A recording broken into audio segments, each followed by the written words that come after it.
Top Congo FM 88.4, première radio d'information en République démocratique du Congo. Deron Simba interrogé par Cyril Bilandou. Affectation des magistrats civils du siège près les cours d'appel, les tribunaux des rangs d'instance et les tribunaux de paix.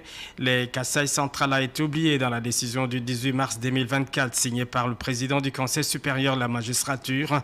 Aucun magistrat n'a été affecté dans les juridictions précitées au Kasaï central, alors que ces juridictions souffraient des effectifs réduits des magistrats.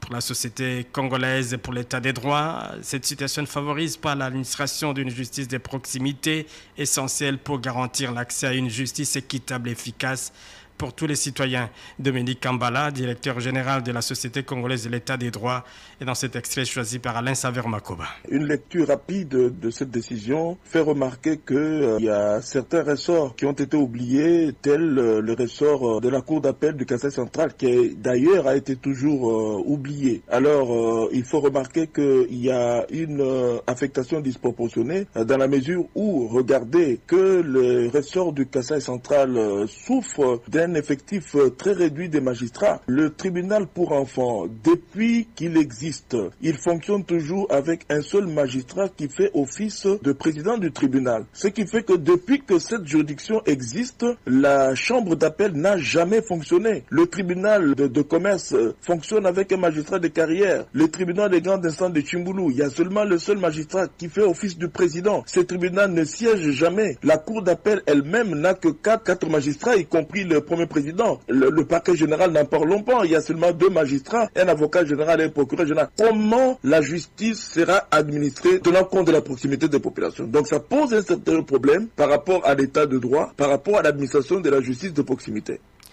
Le gouvernement congolais doit encore plus de 31 millions de dollars américains aux entreprises qui ont construit les infrastructures ayant